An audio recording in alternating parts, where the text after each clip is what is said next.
క్రీస్తునందు ప్రియులరా, మీకు శుభములు వందనములు తెలియజేస్తున్నాను. అనుదిన ధ్యానమునకు స్వాగతం. దినవృత్తాంతములు మొదటి గ్రంథం 13వ అధ్యాయం ఈ దినం మన ధ్యానాంశంగా ఉంది. దావీదు రాజు అయిన తర్వాత సహస్రాధిపతులతోనూ శతాధిపతులతోనూ అలాగే అధిపతులందరితో ఆలోచన చేసి సమాజముగా కూడిన ఇజ్రాయేలుతో మాట్లాడుతున్నాడు. అదేమనగా, యెహోవా దృష్టికి అనుకూలమైన ఎడల, అలాగే నేను చెబుతున్న యోచన మీ దృష్టికి అనుకూలమైన ఎడల, ఇదిగో దేవుని మందసమును మరలా మన యొద్దకు కొని వత్తము రండి.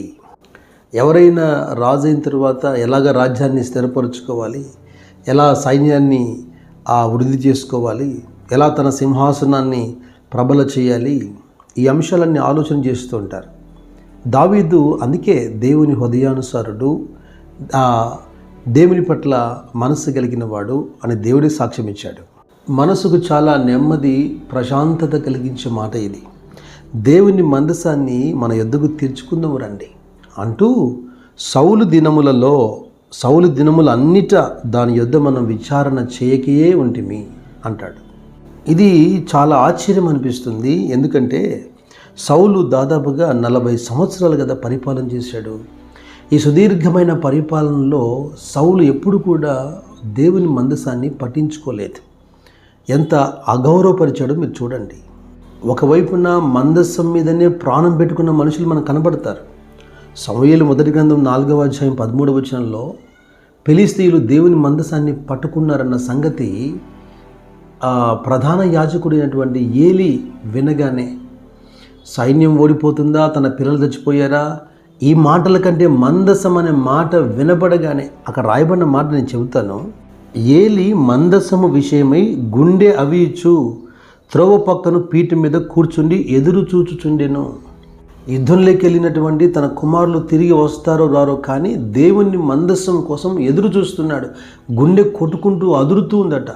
మందసం ఇక లేదు అనేసరికి తన ప్రాణాన్ని పోగొట్టుకున్నాడు. చూడండి, మందసాన్ని మోసుకొస్తున్నప్పుడు ఉజ్జా చేయి చాపగా దేవుడు ఉజ్జాను మత్తగా భయపడి మందసాన్ని ఒబేదెదోము ఇంట్లో ఉంచి వచ్చినటువంటి దావీదు 3 నెలలు అక్కడే ఉన్న మందసాన్ని ఒబేదెదోమును దేవుడు దీవించాడని విని దావీదు మళ్ళీ వెళ్ళాడు మందసం తీసుకొచ్చేందుకు. ఇలాగన కొందరి మనస్సులు మందసం వైపే ఉండగా ఈ సౌలు 40 సంవత్సరాలు మందసాన్ని అసలు ఆలోచన చేసినవాడు కాదు. అయినా ఒక మాట మనం ఆలోచన చేయాలి. గతంలో కూడా మనం ఇదే అంశాలు ధ్యానం చేశాము అనేక సందర్భాల్లో. అసలు మందసం అంటే ఏంటి? మందసం ఉంది అంటే దేవుని యొక్క సన్నిధి ఉంది అని అర్థం, దేవుని యొక్క నిబంధన ఉంది అని అర్థం, దేవుని యొక్క ధర్మశాస్త్రము ప్రజల మధ్యలో ఉంది అని కదా అర్థం. న్యాయాధిపతుల గ్రంథంలో ఒక మాట జ్ఞాపకం వస్తుంది. 21వ అధ్యాయం 5వ వచనంలో, ఆ దినములలో ఇజ్రాయేలుకు రాజు లేడు అని. ఇక ప్రతివాడును తన ఇష్టానుసారంగా ప్రవర్తించుచూ వచ్చాను. అయితే సౌలు దినాల్లో సౌలే ప్రజలకు రాజు, ఓకే, కానీ సౌలు మీద రాజు లేనట్టుగా ఉంది. మందసం లేదు అంటే ధర్మశాస్త్రం లేని అనుభవం అనే అర్థం. అయితే ఈ రోజులకు ఈ మాటను మనం ఆపాదించుకుంటే బైబిల్ అంతా ధర్మశాస్త్రం కాదు కదా. కనుక ఈ దినాల్లో మాట్లాడుతున్నప్పుడు మనం వాక్యము లేని అనుభవం అని అనవచ్చు.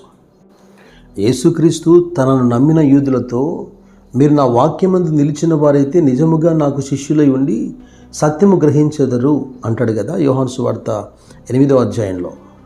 అప్పుడు ఆ సత్యమే మిమ్మల్ని స్వతంత్రులుగా చేయనంటే విన్నవారు ఆశ్చర్యపోయి, మేము అబ్రహాం సంతానముగా ఉన్నాం, మేము ఎవరికి దాసులం కాదే అంటున్నారు.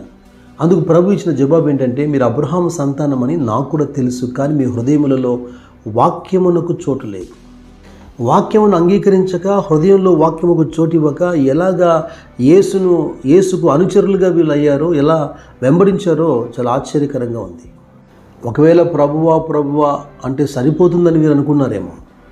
మత్తయి సువార్త 7:21 చెప్పినట్టుగా మన కళ్ళెదుట చూస్తూనే ఉంటాం కదా. కొందరు మందిరానికి రాని క్రైస్తవులు ఉంటారు, కొందరు మందిరానికి వచ్చిన మార్గంలోనికి రాని క్రైస్తవులు కూడా ఉంటారు. ఏదేమైనా సామెతల గ్రంథం 29వ అధ్యాయం 18వ వచనం తేటగా అంటోంది, దేవోక్తి లేని ఎడల జనులు కట్టులేక తిరుగుదురు అని. అయితే ప్రజల గురించి ఇలాగ మనం మాట్లాడవచ్చు. కట్టులేక తిరిగేందుకేనేమో వారు దేవోక్తిని సమీపించుకున్నారు. ఎందుకంటే ప్రభు అన్నాడు కదా, వారి క్రియలు చెడ్డవి గనక, వారి క్రియలు చీకటి సంబంధమైనవి గనక మిమ్మల్ని ద్వేషిస్తున్నారు, అలాగే వెలుగునొద్దకు వారు రారు అని.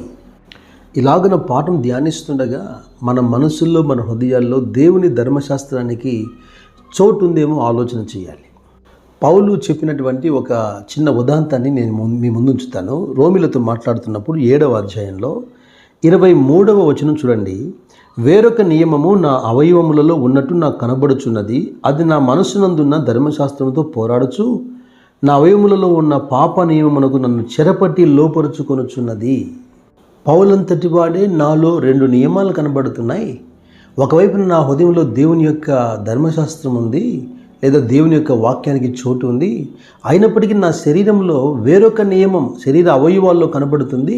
అది ధర్మశాస్త్రంతో పోరాటం చేసి నన్ను లాక్కెళ్తుంది అంటూ మాట్లాడుతున్నాడు.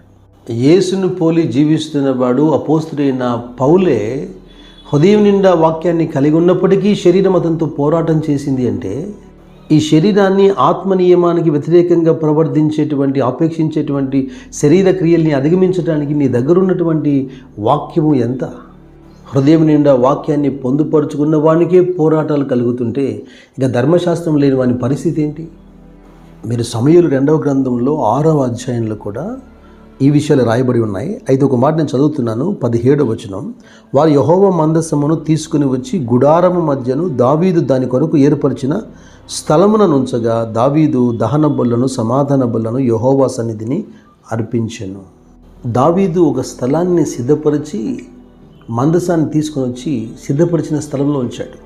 మందసానికి సాదృశ్యమైన దేవుని సన్నిధి లేదా దేవుని యొక్క వాక్యము, దేవుడు తన ప్రజలతో చేసినటువంటి ఈ నిత్య నిబంధన నీ హృదయంలో స్థిరపరచబడినట్టుగా దావీదు వలె నువ్వు ఆ స్థలాన్ని సిద్ధపరచాలి. రాజులైన యాజకులుగా పిలువబడినటువంటి మనము సరైన పద్ధతిలో మన భుజం మీద ఈ మందసాన్ని మోస్తున్నప్పుడు మందసములో ఉన్న అనుభవాలు గుండా మనం ముందుకు వెళ్తాం. ధర్మశాస్త్రపు పలకల్లోని వాక్యము నీకు ఆలోచన చెప్పి నడిపిస్తుంది. జీవాహారము నేనే అన్న క్రీస్తు అనబడే మన్న ఆధ్యాత్మికంగాను భౌతికంగాను నిన్ను పోషిస్తుంది. లేవీల గోత్రానికి సాదృశ్యంగా ఉన్న చిగురించబడిన అహరోను కర్ర వలె నిన్ను, నీ జీవితాన్ని, కుటుంబాన్ని చిగురింపు చేస్తుంది. కృపా సత్య సమాధానమును దేవుడు మీకు సమృద్ధిగా బయలుపరచునుగాక. God bless you. God bless you.